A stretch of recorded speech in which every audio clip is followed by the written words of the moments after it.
Disiarkan langsung dari kontrakan ujung Ciater Permai. Selamat malam di podcastan kami, Open the Door. Ya, selamat malam. Telah hadir bersama saya Ustadz Muhammad Syauqi. Bagaimana keadaannya? Alhamdulillah baik. Sudah makan Anda? Alhamdulillah sudah. Oke. Malam ini kita mau bahas apa nih? Nah, sebelumnya mau ditanya dulu mengenai sholat berjamaah, sholat Jumat ya, sholat Jumat selama pandemi itu di mana? Selama pandemi saya sholat Jumat di rumah kawan saya. Alhamdulillah di sana diadakan sholat Jumat secara privat. Jadi secara terbatas orang-orang yang dikenal saja. Ya alhamdulillah. Adapun di masjid berjarak-jarak seperti itu ya saya kurang merasa nyaman. Jadi lebih merasa nyaman bersama Syekh alhamdulillah, dan juga kawan saya Ustadz Hamunangan, dan juga Sohibul Bait pemilik rumah, dan para khotim-khotimnya, dengan tanpa ada jarak-jarak 1 meter apalagi 5 meter. Masya Allah ya. Selama pandemi kita masih diberi kesempatan untuk apa? Untuk sholat berjamaah, sholat Jumat ya khususnya. Alhamdulillah. Nah, untuk pembahasan pertama nih yang kita dengar, mungkin saya juga pernah dengar di akhir khutbah Jumat ada potongan ayat yang berbunyi Bismillahirrahmanirrahim wala dzikrullahi akbar. Nah, bagaimana makna ayat tersebut, karena banyak di luar sana yang salah paham mengenai tafsir ayat tersebut. Boleh kita dengarkan penjelasan dari Ustadz kita Muhammad Syauqi.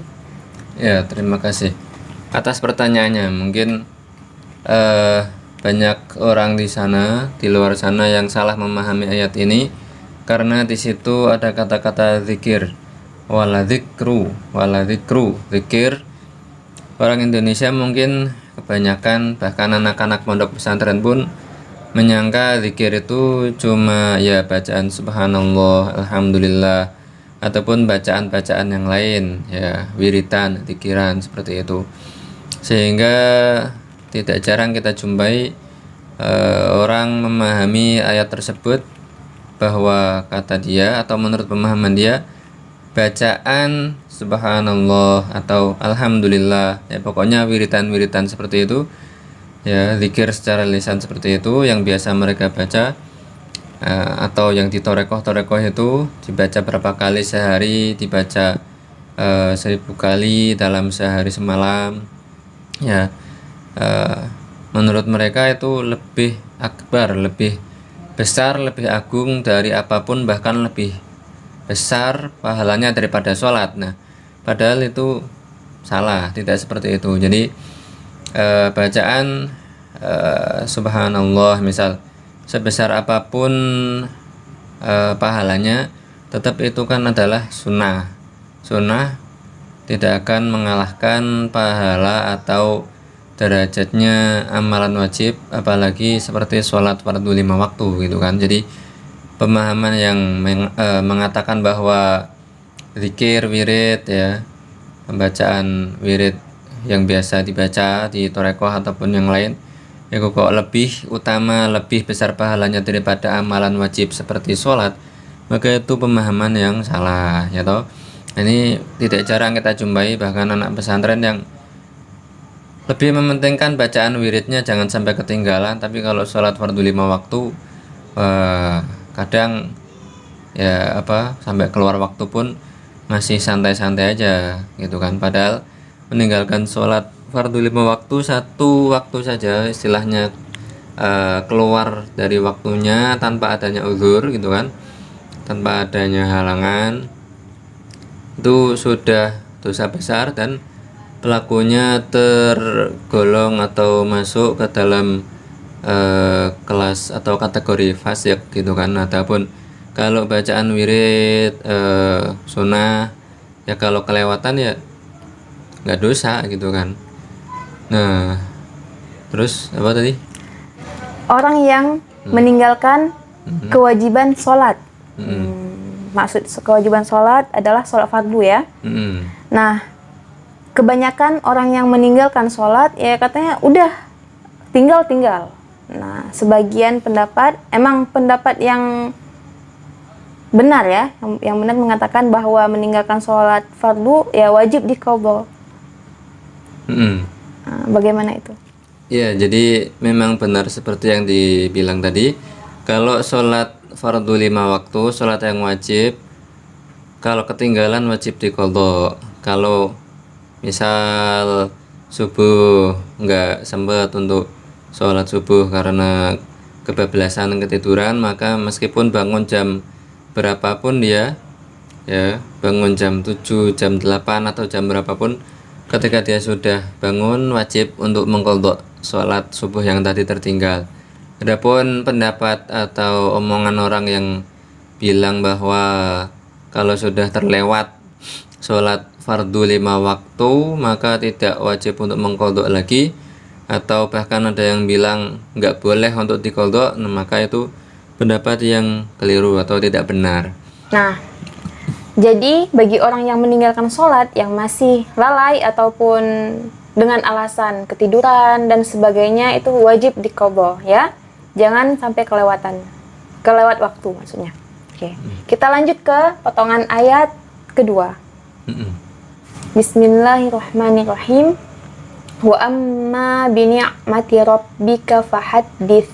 Nah, bagaimana tafsir ayat tersebut? Ya, kaitannya dengan tahadus bin ni'mah. Jadi ayat tersebut sering disebutkan atau diungkapkan sebagai dalil landasan bagi sebagian orang, terutama orang-orang pesantren di Indonesia, untuk menyebutkan hal-hal positif atau nikmat-nikmat yang telah mereka raih, yang telah mereka dapatkan, entah itu berupa harta, materi, ya punya rumah, punya mobil dan seterusnya, ataupun yang bersifatnya non materi seperti ilmu pengetahuan yang tinggi atau skill yang mumpuni.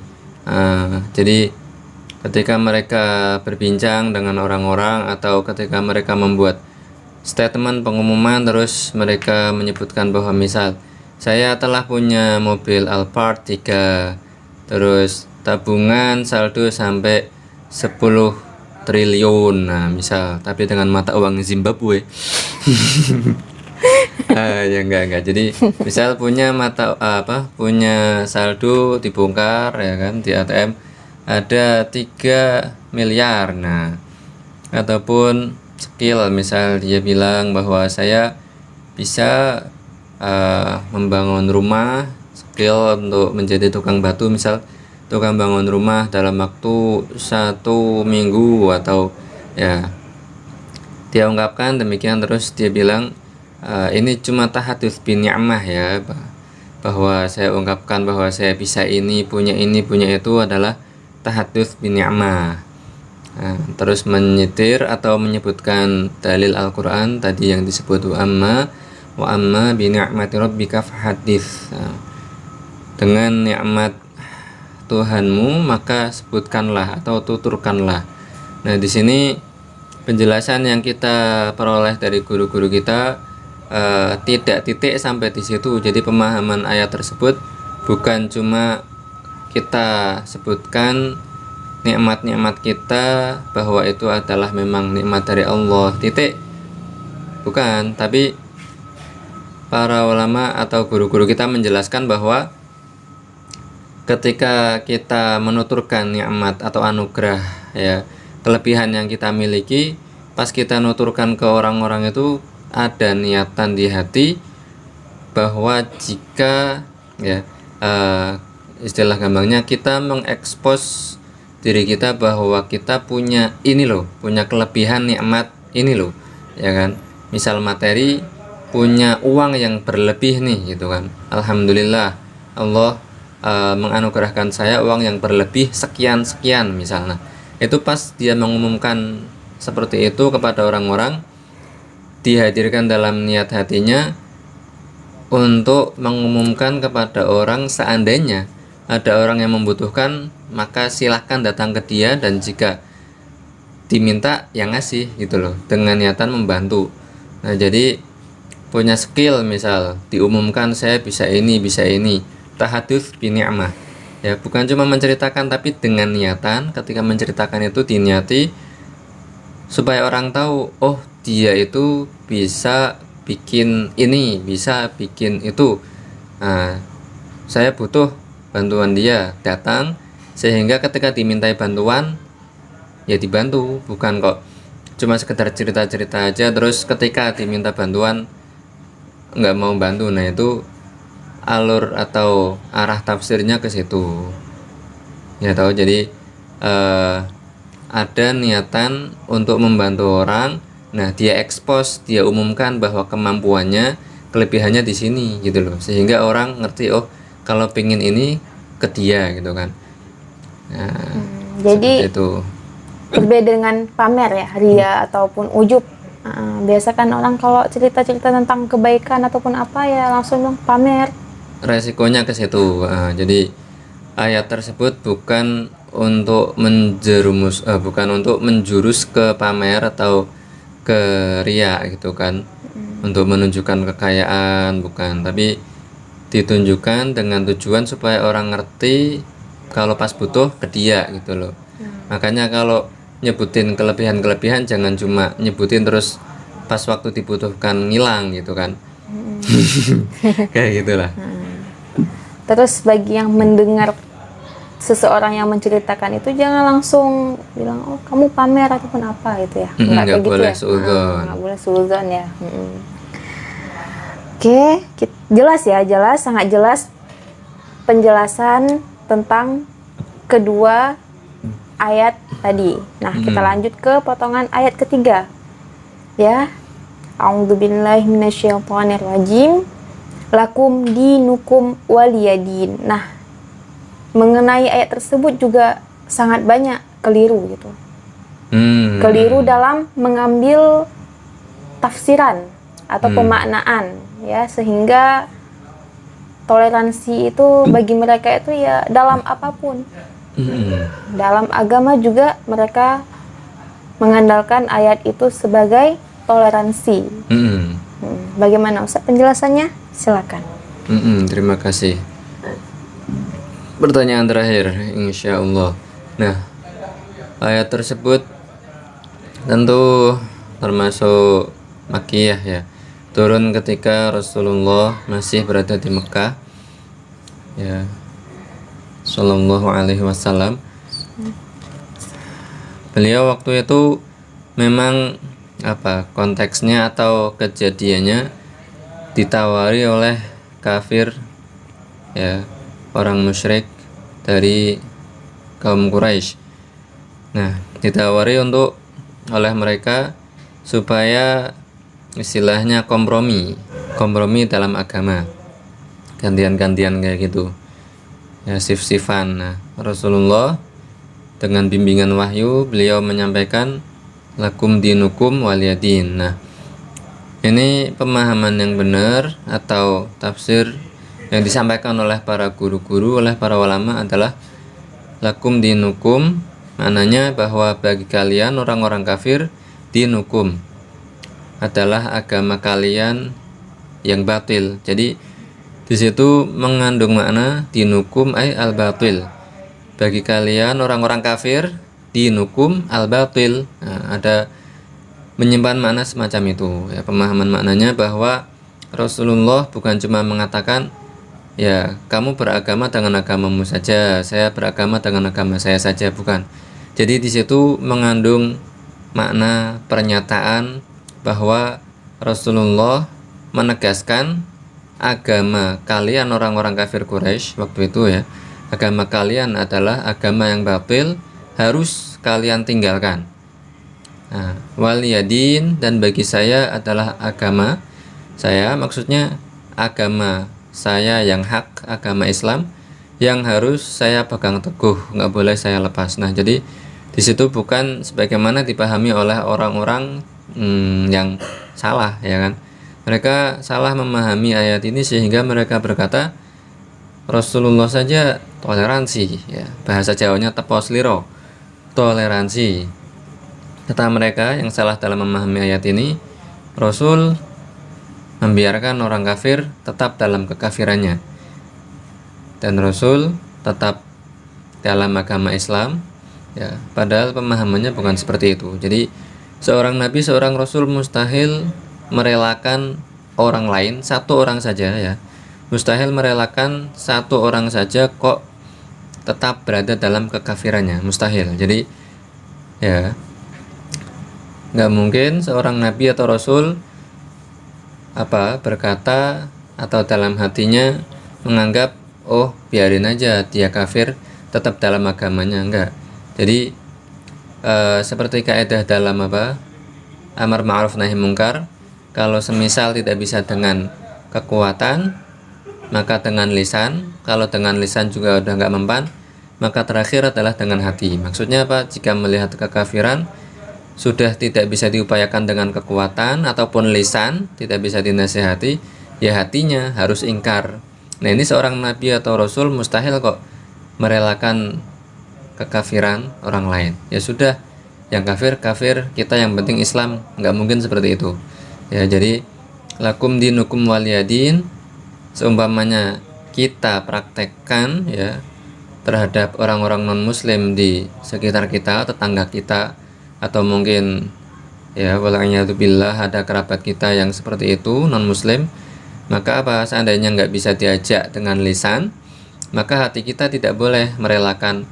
Ya udah, misal ya paman saya kok non muslim, ya udah kita relakan aja gitu kan, yang penting kita sendiri muslim, enggak. Tapi hati kita tetap harus ingkar, tetap harus nggak suka akan kekafiran atau bahwa dia adalah dalam kondisi yang salah seperti itu. Nah, adapun masalah toleransi, nah gitu kan. Toleransi kita tunjukkan ya, kalau misal tetangga kita non muslim atau kenalan kita, teman kita non muslim ya toh, maka karena ini bukan negara Islam, bukan negara yang dikuasai atau dipimpin oleh seorang khalifah ya, bukan sistem khilafah seperti zaman Umar atau Abu Bakar ataupun khalifah yang lain ya, di negara ini, negara Indonesia seperti sekarang ini, maka ya nggak boleh kita kok memaksakan orang ya, kenalan kita yang non muslim itu untuk harus Islam, kalau enggak nanti apain gitu ya. Maka ya kita usahakan dengan lisan, kita nasihati, kita dakwahi. Kalau kita ajak kok ternyata malah menjadi-jadi ya kan, maksudnya jika kita ajak pakai lisan ternyata malah dia memaki-maki Islam atau malah memperbuat kekufuran yang lebih parah lagi ya, maka ya kan dengan kekuatan kita nggak bisa, dengan lisan juga belum nyampe istilahnya gitu kan, maka ya hati jangan sampai meridhoi atau merelakan akan kekufuran orang tersebut ya toh. Nah jadi bukan seperti yang dipahami oleh orang yang kebablasan toleransinya tadi. Jadi mereka Natalan ikut meridhoi Natalannya, atau malah lebih parah lagi ikut ke gereja misa, nyanyi-nyanyian mereka ya toh. Nah misalkan termasuk juga mengikuti satu kegiatan misalkan paduan suara yang di situ merupakan kegiatan yang menurut mereka peribadatan ya toh, yang di situ biasanya ya menurut informasi yang kita dengar memang paduan suara tersebut isinya syair-syair atau kontennya itu memang kekufuran ya, jelas dia tahu maknanya ya, dilafalkan ya kufur. Oke, sudah jelas ya dengan 3 potongan ayat yang sudah disebutkan.